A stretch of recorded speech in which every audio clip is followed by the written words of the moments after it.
افغانستان ته نور پوځونه نوره ویجاړي او مرګونه ډیروي. د ګارډین په وروستۍ لیکنه کې راغلي چې د جرمونو نړیواله محکمه باید امریکا په افغانستان کې د جرمونو مسؤله وبولي. دا محکمه غواړي خپل پوخواله مهارت وښيي او د امریکا د استخباراتو او پوځ د ځینو غړو په اړه چې په افغانستان او ختیځ اروپا کې بندیان او خلک ځورولي او شکنجه کړي پلټنه پیل کړي. امریکا دا ځورونې د دوی په اصطلاح د ترهګر ضد جګړې په لړ کې کړي دي. ګارډین لیکي په نومبر کې د جنایي جرمونو نړیوالې محکمې یوې څارنوالې فاتو بنسودا په افغانستان کې د امریکا په مشرۍ د نړیوالو ځواکونو لخوا د ممکنه ترسره شویو جرمونو په اړه د رسمي پلټنې غوښتنه کړې. ګارډین په پای کې لیکي د نړیوالې محکمې لخوا د جنگي جرمونو پلټلو وخت هم مهم دی چې ولسمشر ټرمپ افغانستان ته نوي ځواکونه استوي او دا به د نورې ویجاړۍ او زیاتو مرګونو سبب شي. پوښتنه ده چې د جرمونو نړیواله محکمه به تر کومه بریده په افغانستان کې د امریکایي ځواکونو جرمي پلټنې وکړي. د کابل نیوز درنو لیدونکو السلام علیکم، زه اسماعیل شاکر یم او تاسو د نن خپرونه ګورئ. په نن کې افغانستان ته د نورو ځواکونو لیږل او د جرمونو نړیوالې محکمې پر پلټنو غږیږو چې پر موضوع باره سره دوه قدرمن میلمانه بحث وکړي. سیاسي شنونکی انجینر سید رحیم ستار او د افغانستان د حقوق پوهانو ټولنې مرستیال عبدالسبحان مصباح. ستړي مشئ. مصباح څخه بس تاسو څخه پیل کوم. د جرمونو نړیواله محکمه به تر کومه بریده وتوانیږي چې په افغانستان کې جرمي څېړنې چې هغه د بهرنیو ځواکونو په ځانګړې توګه د امریکایانو لخوا ترسره شوي دي په خپلواکه توګه وڅېړي؟ ډېره مننه. بسم الله الرحمن الرحیم. تاسو انجینر صاحب او درنو کتونکو ته سلامونه او نیکې هیلې. ښه د ملګرو ملتونو دا کومه جزایي محکمه چې د دې هدف د ایجاد همدا ده چې په نړیواله کچه که چیرته بشر حقوق نقض کیږي، شکنجه موضوع مطرح کیږي، د خلکو ژوند پرته د قانون د حکم نه یعنی په غیر قانوني توګه خلکو ژوند لاس ورکول کیږي، یعنی خلک مړه کیږي، یا هر هغه موارد چې د دوی په اساسنامه کې جرم ګڼل کیږي، دا د دوی صلاحیت ده چې هغه تر څېړنې لاندې ونیسي.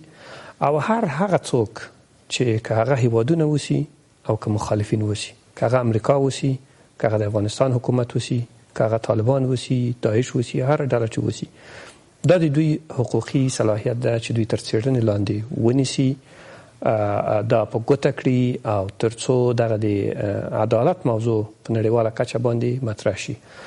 د دې ترڅنګ دې ته سخته اړتیا شته ده، ځکه لکه څو ورځې دمخه چې یو ګزارش وړاندې شو چې حدود 10,000 کسان ملکي کسان په یو کال کې ژوند خپل لاس ورکوي. تر دې ستر جنگي جنایت بل نشته. یا مثلا د یو د امنیه قومندانانو لخوا نه داسې څرګندونې کیږي چې ګویا اسیران به مړه کیږي. دا په خپله یو سرغړونه ده. حقوقي قاعدې مطلقې دي، دا چې حکومتونه هر څه توجیه ورته ورکوي، امریکا ورته هر څه توجیه ورکوي، هغه توجیه به د دوی په آند باندې وسي. په نړیواله کچه باید دا ټول تطبیق شي. په دې اساس باندې دغه څه چې نړیوالې محکمې کوم څارنواله چې دلته راغلې وله، دوی دغه ګرچې د موږ د معلوماتو پر بنسټ حدود 200,000 تنو خپل شکایتونه ورته وړاندې کړي دي، البته په انفرادي توګه چې د اشخاصو لخوا نه یا د حکومت لخوا نه یا د امریکایانو لخوا نه یا د ټولو لخوا نه ګزارشونه شوي دي. ولې دا میاد کمیاد و خلک پوه نشول په افغانستان کې، خلک د نه پوهې د سواد کچه راټیټه ده. یعنی دغه محکمې هغه څه چې ورته لازمه ول کار یې ونه کړ، د اوس لپاره کار شکایتونه اخیستل بند کړي دي. خلک لا تر اوسه پورې هم په دې موضوع خبر نه دي. دا ډیره زیاته اړینه ده، دا ډیره مهمه ده. ځکه یو مسله مې په بخښنې سره چې د جرمونو دغه نړیواله محکمه چې افغانستان هم غړیتوب ترلاسه کړی دی، ولې امریکا د دې غړیتوب نه لري؟ څنګه به وکولی شي هغه محکمه چې امریکا پکې غړیتوب نه لري او بل د ګارډین دغه وروستۍ لیکنه چې غوښتنه ادا کړې ده چې په افغانستان کې باید د ټولو جرمونو مسؤله امریکا وبلل شي چې په تېرو 14 کلونو کې دلته ترسره شوي دي، وبه کولی شي دا کار؟ ګورئ، دا چې غړیتوب لري که نه لري دا د دوی ملي موضوع ده. البته د داسې د امریکې په سطح باندې ځینې موردي په نړیواله کچه که هغه کنونسیون ده، که هغه محکمې دي، که هغه رقم جوړښت ده، دا دغه هیواد داخلي نظام پورې اړه لري چې دا مني او که نه مني. یو بحث جرمي ده جرم موضوع که چیرته مطرح کیږي د دې لپاره مرجع یوازینی مرجع هم دغه مرجع ده دا که غړی ووسي او که نه ووسي. فکر کوئ چې د نړیوالو حقوقو له مخې امریکا دغې محکمې ته ځواب ویونکې ده؟ ښه، دا چې بیا ځواب نه وایي بیا به له زوره کار اخلي، ولې پرته له هغې نه مجبوره ده چې خپل جواب ووایي په هغه صورت کې چې ورباندې ثابته شي چې دوی په قصدي لحاظ باندې دا کارونه کړي، او دا ده چې مثلا دوی به داسې دلایل وړاندې کوي چې گویا دوی پکې هغه اراده یا معنوي عنصر د جرایمو پکې په نظر کې نه نیول کېږي یا په یو نحوه باندې هغه له منځه ځي او عذر به وړاندې کوي. پرته له عذر نه، پرته له قانوني او موجه دلایلو نه په هر حالت کې دوی مکلف اوسي، جوابګو اوسي. ځکه ګورې دا ډېره مهمه موضوع ده په نړیواله کچه باندې، که چېرته داسې یو مقتدره هېواد چې د نړۍ په کچه باندې حکومت کوي په داسې جرمي جنګونو باندې، جنګي جرمونو باندې تورن کېږي او هغه بیا هیڅ تمکین نه کوي او هیڅ اطاعت د نړیوالې محکمې ته نه کوي، نو دې کې شک نشته چې نور هېوادونه د دوی ترمنځ فاصلې ایجادېږي، ډار ایجادېږي. ولې څه موده وړاندې داسې راپورونه هم خپاره شو چې خپله امریکا په افغانستان کې د همدغه د جرمونو د نړیوالې محکمې د پلټنو مانع ګرځېدلې وه، هغوی ته اجازه نه ورکوله چې دلته په افغانستان کې پلټنې وکړي او د دوی په نړیواله کچه هغه جرمونه چې ترسره شوي دي نړیوال ځواکونه په ځانګړې توګه امریکایي ځواکونه چې پکې ښکېل دي د هغې په اړه پلټنه وکړي. یو دلیل دا هم ده او یو شک دلته څرګندېږي چې د امریکا په حضور کې دلته دوی په خپلواکه توګه پلټنې نشي کولی. ګورئ، په پرنسیپ کې امریکا په هیڅ عنوان د دې معنی نشي کېدلی چې په افغانستان کې د نړیوالې محکمې د کوم څارنوالان چې راغلي ول د تحقیق لپاره کار وکړي. افغانستان یو خپلواک هېواد ده او د خپله پوهېږي چې څه رقم دی او په نړیواله کچه خپل جواب ووایي او څه رقم نورو هېوادونو ته. نو دا چې په عمل کې ثابتېږي هغه به طبعا د پردې تر شا چې په هغو مواردو کې زه خاصه څرګندونه نه لرم، ولې زه غواړم دا ووایم چې موږ نن سبا دې مسلې ته ډېر زیات اړین یو، خصوصا مخالفین، خصوصا طالبان، داعش ډلې چې دي دوی ګورئ نن سبا قتل عام شروع کړی ده په دې هېواد کې. د دې لپاره نو موږ د نړیوالې ټولنې د یو جز په حیث بیا خصوصا د دې محکمې چې موږ غړیتوب لرو په ملل متحد په سطح باندې موږ د یو مستقل هېواد په توګه پیژندل شوي یاستو، دا د هغوی مکلفیت ده چې موږ د دې موضوع پوښتنه وکړي او دغه ډلې ټپلې چې کار کوي په دې هکله دوی تر فشارونو لاندې راولي، منشأ چې هر څه ته اوسي. یعنې مهمه دا ده چې منشأ کې چې مثلا ګورئ د دې مخالفینو چې اوس تر ټولو ستر تورن پکې پاکستان د ISI استخباراتي اداره ده، دا تر پښتنې لاندې راولي. صحیح ده، د جرمونو ترڅنګ چې مجرمین دې وڅېړل شي، تحقیق دې ترېنه وشي، په منشأ او منابعو باندې د هم فشار راوړي په نړیواله کچه باندې تر څو د دې اصل له منځه ولاړ شي، بنیاد له منځه ولاړ شي. نو پرته له هغې نه که چېرته دا ونه شي نو دې کې شک نشته ده چې منم بس په دې باندې تاسو سره بیا راګرځم چې که چیرې د جرمونو نړیواله محکمه په افغانستان کې دغسې پلټنې کوي نو دلته د افغان حکومت همکاري هم ورسره اړینه برېښي د چې دوی به څومره وکول شي په دې برخه کې همکاري وکړي. راګرځم تاسو سره انجینر صاحب، د ګارډین ورځپاڼې وروستۍ لیکنه دا هم وایي چې د جرمونو نړیواله محکمه که چیرې په افغانستان کې پلټنې کوي یو خنډ دوی لپاره دا ده چې په افغانستان کې پراخه توګه د بهرني ځواکونه دي او د امریکا نوې ادارې لا د نورو ځواکونو رالېږلو خبره کړې ده چې په دې سره ښایي په افغانستان کې مرګونه ډیر شي او دغه جرمونو کچه نوره هم لوړه شي. څومره شونې ده چې دغه ځواکونو د رالېږلو سره سم په افغانستان کې دغسې پلټنې پیل شي؟ بسم الله الرحمن الرحیم. قدرمن مصباح صاحب، تاسو تخنیک همکارانو تلویزیون درنو لیدونکو ته سلامونه وړاندې کوم. وعلیکم السلام. متاسفانه په کومه پیړۍ کې چې موږ ژوند کوو په انساني ټولنه کې دلته هغه انساني قوانین چې د انسان ژوند ته مسیر ورکوي، په هغو کې جوړښت راولي او انسان متمایز کوي د حیواني ټولنې سره، هغه قانون دی. که قانون په دې ټولنه کې مراعات شي، انسانان به هم خپلواک وي، هم به اصالت انسانیت ساتل شوی وي، هم به تجاوز نه وي، هم به یو د بل حقوق محفوظ وي. مګر خبره ده چې د اوس څه چې په دنیا کې روان دي، یو خو دا خبره ده چې زور پوله نه لري، حاکمیت د زور سره دی او زور بیا د مافیا سره دی. مافیا د قانون اوچته ده. د اوس په نړۍ کې د څومره نظامونه چې چلیږي هغه مافوق د قانون دي. د اوس په داسې حال کې چې د ټرمپ د نوې استراتیژي سره د افغانستان لپاره هم امکانات نظامی زیات په نظر کې نیول شوي دي او هم د دې حضور په افغانستان کې د یو نامحدود وخت لپاره دی، تر هغه وخته پورې د څو چې زړه وغواړي، ځکه د دې لپاره نور شرایط نشته دي چې په دې وخت کې به ځي یا په دې وخت کې ځي.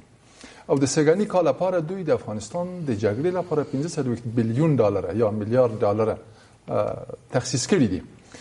دغه 15 میلیارډ ډالر کله د جنگ په محاذ کې وي، تاسو د 15 میلیارډ ډالر په اندازه تخریب وګورئ، مرګ میر وګورئ، ویرانی وګورئ. په دو 15 میلیارډ ډالر کې 2 میلیارډ ډالر د خیر ښېګڼې، سولې او سلام لپاره تخصیص شوي دي چې دلته انسان ته د حقوقو په لحاظ باندې ارجحیت ورکړل شي، دغه مقام ته په درنه سترګه وکتل شي، هغه د سولې او ثبات خاطر راوړل شي. هغه لاملونه چې د جنگ وسیله ګرځي هغه که د افغانستان خارج دي که په داخل د افغانستان کې دغه مخنیوي وشي. مګر د سولې او د دې لپاره کوم شی نه موږ په سترګو نه وینو. تاسو د ټرمپ په نوې ستراتیژي کې دا مسله هم ولیده چې په افغانستان ته چې کوم نور نوي ځواکونه راځي هغوی ته د ډیر صلاحیت ورکول کېدو خبره شوې ده چې امریکایي جنرال ته په دې برخه کې ډیر صلاحیت ورکول کېږي. حتی په کلیو بانډو کې چې په پخواني حکومت له دې ټکي سره خپل مخالفت ښودلی او په کلیو بانډو کې به دوی عملیات کوي. هوایي بریدونه تاسو ګورئ چې په دې وروستیو میاشتو کې په کم حد ته رسېدلي دي. جرمونه به څومره زیات شي؟ د بشر ضد پخوا افغان حکومت د یوه تهدید سره مخ و، هغه مخالفین و. جګړې محاذ د مخالف سره و. مخالف په ترکیب کې کېدای شي خارجیان به هم و، داخلیان به هم و. مګر اوس په درې بودو کې د مصیبت سره مخ دي. یو همدغه مخالفین چې د پخوانه قرار لري، په هغو کې داخلي و خارجي مخالفین دي. یو په داخل د حکومت کې مخالفین، د محاذ نوی خلاص شو. دا د ټرمپ د استراتیژۍ د اعلان وروسته پیدا شو. په تشکیلات د حکومت کې دغسې عناصر دي چې جز د حکومت دي خو خلاف د حکومت. بله. او د نن یو نوی والی صاحب هم د بغاوت آواز جکا په سمنګانو کې، هغه هم د اتانور په لار باندې ولاړو. که چیرې بهرني قواوې د یو ستراتیژیک تړون په نتیجه کې په افغانستان کې حضور لري، هغه په څنګ د دې کې چې خارجي تجاوزات په افغانستان کې دفع کا، د افغانستان د داخلي جوړښت او د مخالفتو د مخنیوي لپاره هم هغه مسؤلیت لري. د ځکه چې دغه خید نه پایګاوې د څه لپاره دي؟ دلته د پایګاوې د لپاره دي چې د افغانستان امنیت وساتي، کې بهرنیانو مداخله په افغانستان کې بند کا. که د خپل استراتیژیکو ګټو لپاره دغه ځایونه د اشغال کړي او د آینده لپاره به افغانستان د یوې تختې د جنګ په شکل باندې استعمالوي، دې ځایونه به نور ځایونه تهدیدوي.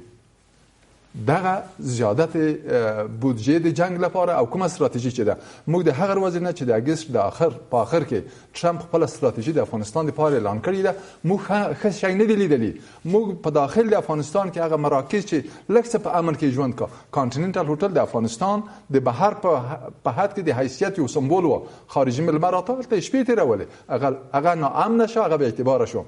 ستا واړه اطفال د شفاخانې په مخ کې پایوازان او نور هغه څوک چې مظلومان راغلي و د خپلو کارو د امضا اخیستو په خاطر باندې د 120 نه زیات دلته په شهادت ورسېدل. دغه انفجار، موږ د انفجار په رابطه فکر نه کړو.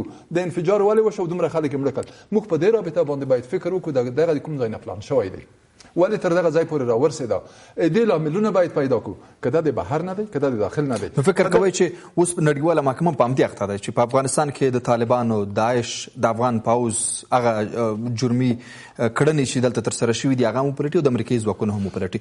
زمینه برابره ده چې پلټنې وشي په دې برخه کې؟ مخکې ورته اشاره وکړه. یو خو هغه څه دي چې انسان د انسانیت لپاره یو څه تقاضا لري، دغوی لپاره قوانین جوړ کړي دي او دا غوښتنه د انسانیت او بشریت په ټول عمر کې به دغه اطاعت کوو. که دا ونه کړو نو جابر به جابر وي، ظالم به ظالم وي او مظلوم به د ټول عمر لپاره مظلوم واقع شوی وي. قتل کیږي به، ځمکه به یې غصبي، د وطن به شړل کیږي، په هجرت به مجبوریږي. خو دغه قوانین دي چې د شي مخنیوی نیسي. مګر په اوسني حالت کې دغه د نړیوالو د جرمونو نړیواله کومه محکمه چې ده او د په کار او د سروې باندې شروع کړې ده او په ډیر کم وخت کې د 2 لکو په شاوخوا کې شکایات ورته رسېدلي دي. موږ د افغانستان په سطح باندې د یوه مجرم د ولسمشر اول معاون و، تر اوسه په دې نه توانېدلی چې هغو ته مسیر ورکړو. محاکمه دې شي که د بهر کې پاتې شي. نوي مخالفین پیدا کیږي په داخل د یوه میز په اطراف کې در سره ناست دي، هغه منسوب بل چاته دي. تر اوسه خپله داخل د افغانستان کې څوک نه دي توانېدلی دې مخنیوی وکړه. ای کاش دو قوانینو په نتیجه کې چې د موږ لرو بهرنیان هم را سره عمل دي، د اقل یو مجرم موږ لیدلی وای چې د خلکو په وړاندې هغوی جزا لیدل. خو همدا لامل دی چې اوس بالاخره نړیواله محکمه اړه شوې ده چې موږ ځینې نړیوال سازمانونه لرو. ملل متحد په مجموع کې په دو کې کوم سازمانونه چې کار کا، هغه د مهاجرتو لپاره کار کا، هغه د تغذیه لپاره کار کا، هغه د حقوق بشر لپاره کار کا، په مختلفو مستودات فعال د حقوق د اعاده لپاره کار کا، تعلیم لپاره کار کا. دغه نړیواله محکمه هم چې دلته راځي ده به داسې لاس خلاص نه وي. لاس خلاصي به په دې باندې نه وي، په هغه باندې همدې تعزیرات لګي، هغه حتی د ملک نه پرېږدي چې بیا چا حتی هغه تحقیق ورکه واخلي، هغه محکمه دایره شي، تحقیق به وشي، یوه نتیجه به اعلان شي چې په افغانستان کې په دې حد کې مجرمین دي، لکه د اوس چې مثلا ځینې کتابونه نوي چاپ شوي دي په د اوس ورځو کې نتایج د تیر تاریخ راوځي، خو هغه 20 کاله مخکې واقع شوي دي. ځینې خلک دغه نه مړه دي، غاصب کې څرګند شوی، ظالم کې څرګند شوی، جاسوس کې څرګند شوی، وطن فروش کې څرګند شوی، او هغه څوک چې خلک یې وژلي په ډله ییزه توګه هغه کې څرګند شوی. خو هغه به اوس څه کړو؟ دغه د دغه جرمونو د نړیواله محکمه دا به تحقیق وکړه، دا به یوه دتا جوړه کړه، دا به مجرم ته مجرم ووایي، ظالم ته به ظالم ووایي، مظلوم خاموش مظلوم دی، یا مړ شوی یا برباد شوی یا په هجرت مجبور شوی یا اوس زوړ شوی دی ختمي په خپله، یا دغه جرم چې ادامه لري. د دې مخنیوي لپاره یو تعهد خپل امریکایان د افغانانو سره دی وکړه، په د سیمې په کچه باندې دی وکړه چې نور د انساني تجاوز مخه ونیسي. په دغه سیمه کې چې د اوس دویم حضور لري، مظلوم افغانان هم حضور لري، د انسانیت په چوکاټ کې انسانانو ته دوی حقوق ادا کړه. دلته خو چې ورځ تیریږي د حقوق چوکاټونه ماتیږي، چې ورځ تیریږي اختطاف زیاتیږي، تکتونه زیاتیږي، خلک وژل کیږي، کورونه لوټ کیږي، او د انفجارات زیاتیږي، بې ثباتي مابین ته راځي، اعتماد مابین د ملت او حکومت کې خپل اوج ته رسي. نو په دغه یو حالت کې چې هغه به ثبات حالت دی، هغه ډیر مطمئن حالت نه دی، د خلک به یو سروې وکړو، یو چاته به یو څوک معرفي کړي چې دا مجرم دی، دو ظلم کړی، ولې رسیدګي به ورته ونشي. بیا راګرځم مصباح صاحب، د حکومت پر رول باندې راګرځو چې زموږ ساسو حکومت هم باید مرسته وکړي په دې برخه کې. هغه جرمونه چې په نړیواله کچه یا نړیوالو ځواکونو امریکایي ځواکونو ترسره کړي دي، څومره امکان شته چې یا څومره اړتیا شته په دې برخه کې د افغان حکومت د همکارۍ؟ زه مخکې له همکارۍ نه باید وایم چې همدا عامل چې دغه نړیواله محکمه دلته راځي او د تحقیق او پلټنې پیل کوي دا حکومت ده. لکه څنګه چې انجینیر صاحب وفرمایل، د لومړي مرستیال د محاکمې ګونګوالی دا په خپله دې ته زمینه مساعدوي چې هغه چا باندې چې ظلم شوی ده هغه وړاندې شي په نړیواله کچه. یعنې د افغانستان محکمه ورته رسیدګي ونه کړه، اوس ICC باید رسیدګي وکړي. مسلماً کله چې په داسې رقم سره یو څوک غولول کېږي چې په کلونه په میاشتو تیریږي او نتیجه ګونګه پاتې کېږي، او حتی په اوس ګورې دا حکم په داسې رقم سره کېږي چې وطنه ساتونکي چې اصلي فایلین نه دي هغوی محکوم کېږي او اصلي فایل په هکله هېڅ برخلیک ښکاري نه. نو حکومت یې عمده عامل ده د دې مسایلو لپاره، خو په دې کې شک نشته لکه څنګه چې حکومت دا نړیواله محکمه مني، دغه اساسنامه امضا کوي، ورسره تعهد کوي، نو په حقوقي لحاظ باندې خو موږ او تاسو په اساسي قانون په 9 ماده کې بحث دا ده چې افغانستان به هغه نړیوال کنوانسیونونه، میثاقونه، معاهدې چې افغانستان امضا کړي ورته ملحقه شوی اوسي هغه به مني او هغه نه به اطاعت کوي. نو په دې اساس باندې افغانستان حکومت د دې مکلفیت لري چې دوی سره مرسته وکړي، ځکه دوی په هغو مواردو کې چې نړیواله وسي، هغه جرایم چې نړیوال وسي، یعنی له ملي موضوع نه بهر وسي، دوی راځي مداخله کوي چې هغه جنگي جنایتونه دي. نو دا د حکومتونو، دا د خلکو او دا د نړیوالې ټولنې چې دلته دي، دا د دوی مکلفیت ده تر څو په دې کې مرسته وکړي، ځکه اصلي هدف دا ده چې عدالت تامین شي. خو دلته سوال د اغیز ده په حکومت باندې، د امریکا د حکومت اغیز به څومره دوی ته اجازه ورکړي چې دغسې جرمونه چې په هغې کې امریکایان ښکېل وي دوی عادي وپلټل شي؟ نو حکومت یو مستقله حکومت ده، راولاړ شوی دی دغه اساسي قانون پر بنسټ ده، حکومت د خلکو لخوا نه جوړ شوی ده. دلته صحیح ده چې په رایو کې ستونزې پیدا شوي دي، ولې په ډېرو مسایلو کې مستقلانه عمل نه دی کړی؟ ولې ګورې دا د دوی نقص ده، موږ د دې لپاره حکومت دې ته متوجه کوو. یعنې زه غواړم دا ووایم چې د امریکې دومره پراخ شتون دا اوس چې بیا راځي B-52 راوړي، یا مثلا د مور د بمونو استعمالوي یا نور څه کوي، په دې ټولو کې حکومت ګرام ده. حکومت که په خپل فساد شتون نه درلوده، حکومت که موږ په حاکمیت باندې ملنډې نه وهلې، د یووالي په لرې کېدو کې، د ولسوال په لرې کېدو کې صحیح عمل نه و کړی، که موږ کابینه یې تکمیله کړې وله، که موږ انتخابات په وخت باندې مخته شوي وله، که ترڅنګ په مخدره موادو په مقابل کې صحیح مبارزه کړې ولا یا هغه شعارونه چې د 2001 کال نه را پدې خو چې هغه د خي حکومتداري دی، هغه د بشر د حقوقو، هغه د مخدره موادو په برخه کې په دې ټولو کې که حکومت سم کار کړی و، فساد له منځه وړی و، عدالت تامین کړی و، هیڅ ضرورت نه و کله تفسیر ولرئ کنه په کور دننه چې حکومت نشي کولای هغه قانوني مکلفیتونه پوره کړي، لکه تاسو اشاره وکړه د والیانو د لرې کولو مسله، نو څه ډول وکول شي چې په نړیواله کچه دغه قانوني مکلفیت چې افغان حکومت د جرمونو د نړیوالې محکمې غړیتوب هم لري او هغې ځای کې د خپل قانوني مکلفیت ترسره کړي؟ په ملي کچه خو په دې کې شک نشته چې حکومت کاملا پاتې راغلی اوس چې موږ تاسو ګورو، خو په نړیواله کچه باندې بېچاره موضوع په نړیواله سطح باندې شوله، به د حکومت موقف ډیر زیات قوي نه وي هلته، ځکه له دوی نه به صلاحیتونه اخیستل کېږي، له دوی سره یوازې همدغومره مکلفیت ده چې په تحقیق کې همکاري ورسره او طبعا پرته له همکاري نه خو همدغه حکومت نه دی، همدغه له موږ نه نمایندګي کوي په ټولو موردو کې، یعنې که اجازه هم ورکوي دوی به اجازه ورکوي، که ورسره کومک هم کوي دوی به کومک کوي ورسره، خو له حقوقي لحاظ نه دوی مکلف دي، د اساسي قانون پر بنسټ باندې دوی مکلف دي، او هغه کوم اسناد یا تعهدات چې په نړیواله کچه باندې دوی امضا کړي دي د موږ حکومت دوی مکلف دي، موږ هلته استازی لرو او د افغانستان اوسنی حکومت د دې مکلفیت لري چې دوی سره مرسته وکړي او دې ته اړتیا شته. او دا چې د دغه پلټنو په وړاندې کوم قانوني خنډونه موجود دي د هغې په حل لاره کې راګرځم تاسو سره انجینر صاحب په محکمه کې یا ویل شوي دي چې په دې برخه کې باید د CIA هغه جنرالان یا مثلا هغه لوی امریکایي جنرالان باید تورن شي، خو تر اوسه پورې نه دي تورن شوي. امکانات وینئ چې دغه نړیواله محکمه دې وکولی شي په افغانستان کې چې کوم جرمونه ترسره شوي دي د امریکا څارګره اداره او یا د هغوی جګپوړي چارواکي دي په هغې کې ښکېل شي؟ ګوره د امریکا بشر دی، موږ د بشریت په حد کې د هغو سره مقایسې وړ نه یو. هغه یو عسکر چې په کندهار کې 14 کسه شپې ووژل او نشه وه، هغه دوی ته یوه محاکمه لاندې ونیوه تر څو چې دنیاوالو ته وښیي چې په امریکا کې هم دومره اصالت قانوني شته دی چې خپل عسکر محاکمه کړه. آخر یو ته څه جزا ورکړه؟ نه د CIA جنرال څوک محاکمه کولی شي، نه امریکایي بشر څوک محاکمه کولی شي. په سمبولیک شکل به یو څوک ونومول شي چې دغو دلته څه جنایت کړی دی، مګر هغو ته داسې طریقه پیدا کوي چې بیرته ورته براعت ورکړه. هغوی په مورد کې ډېر فکر مه کوه. زموږ د دغه حکومت د اوس هم چې د حضور لري، متاسفانه په تېرو 18 کالو کې یا په 14 کالو کې اکثریت اعضا د حکومت جنایتکاران دي. خو په دې باندې خو مصباح صاحب بحث وکړ چې د حکومت قانوني مسؤلیتونه د قانون او د نړیوال حقوقو له اړخه روښانه کړل چې حکومت مسؤل دی، مسؤلیت لري چې باید همکاري وکړي. اوس څومره به مسؤلیت ادا کړی شي؟ اوس دغه نړیوالې محکمې ته به دوی دغه اجازه لکه څنګه چې لازم ده ورنکړه، ځکه دوی بندیخانې لرلې، دوی خلک په شخصي بندیخانو کې اچول، دوی خلک ځورولي دي، مړه کړي دي، بیخي ورک دي.